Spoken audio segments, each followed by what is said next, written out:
Sorry, Mikel, after two such impressive performances, how do you explain that game and that result? This is football, and every game is completely different. First of all, congratulate Villa for the performance and the win under such a pressure of fighting for relegation. And for us, it's been a very emotional and physically demanding week. And we tried everything. I think you cannot fault the effort of the players. But after giving a set-piece goal, after we needed to find ways to attack them better in the final thirds, and we like that creativity and that final cross and spark. You've spoken before about the difficulties you have attacking a low block. How can you solve that with the players that are currently available to you? Because it does seem training time, understanding the spaces where they are, how we can provoke them, where we need the bodies and the areas that we have to attack, and then a little bit in the first half, I felt that we didn't have the urgency with the ball to do it. In the second half, it was much better. We controlled the transitions as well better, but it wasn't enough. And just finally from me, a lot of people would argue that the perfect player for attacking that low block is Mesut Ozil. Do you not see a logic to having him in the squad for games like this? Well, we played other games as well, and the answer is not just a player, it's a collective patterns that have to happen. And we did in certain ways really well, but the end product of the final ball wasn't good enough, and the last chance and the better chance that we had hit the post. But this is football.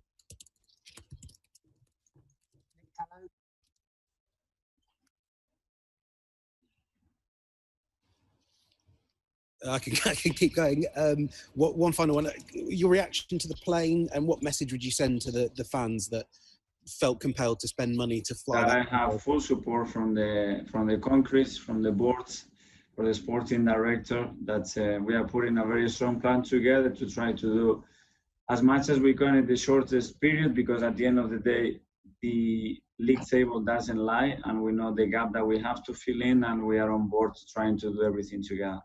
Do you think the comments you made after the Liverpool game about the need to strengthen might have kind of made some fans think that the owners are standing in your way and stopping you from getting the players you want? I don't know, but it does the impression is not what I wanted to do. I wanted to emphasize, and I do it again, that we need to improve in many areas. The first was my responsibility to improve the team and individually everything, and the mentality, of course, as well.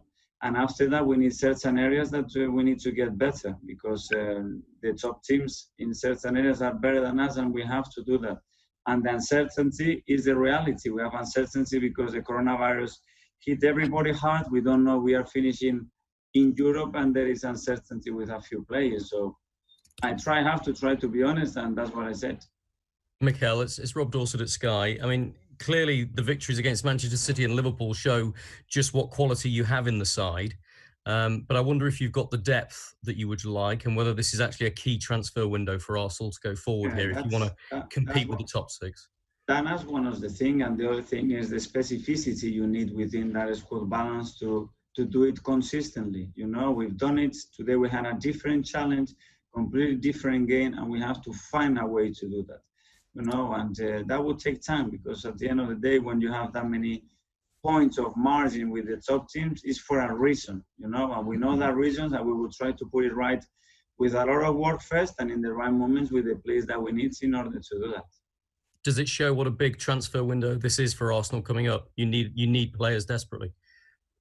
Oh, the big challenge is to keep going that process, that the players are still believing in what we are doing, improve them as much as we can, and then tick it, you know, and make some really good decisions in certain areas that we need, and that's it. It's the first time in 24 years, 25 years, I think, that Arsenal have finished outside the top six. Now, clearly, you came halfway through the season, so that's we can't lay that all at your door, but you'll know how much that hurts Arsenal fans, especially when they finish below Spurs again.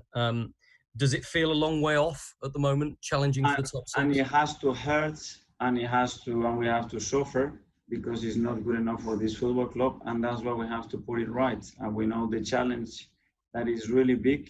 We are facing it and really excited about what we have ahead of us, and we need to transmit this enthusiasm and passion, because there are going to be some up and downs, unfortunately, and today is a down, but as well it's sometimes good to see the reality and then go again, you know, and move on and improve.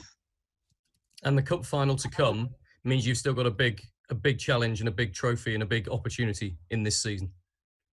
Absolutely, and I think a few weeks back we would have been happy to be in the position that where we are, to have the opportunity to grab a trophy and go direct to Europe. Thank you. Mikel, sorry to interrupt, Nick Callow here. You said before about certainty and uncertainty. You cannot qualify for Europa League via the Premier League now. You have to win the FA Cup. Does that affect your approach for the final league game? No.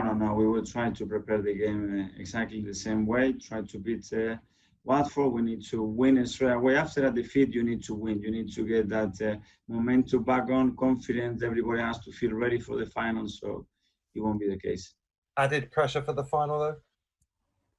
Yes, because after that disappointment, you have to leave the players and you want to play straight away as quick as possible. And the players were disappointed today.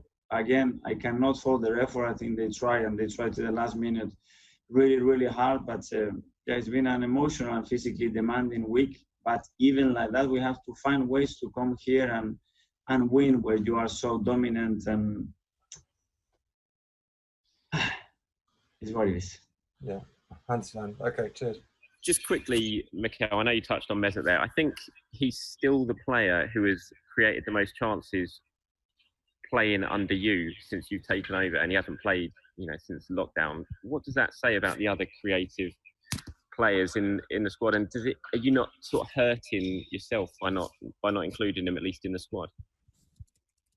I don't know. I try to make the best decisions for the team and the club. If he's your most creative player, is it the best decision for the team? That's all the time what I'm going to try. Sometimes I get it right, sometimes I get it wrong, and sometimes I get it very wrong. So that's all the time I will try my best.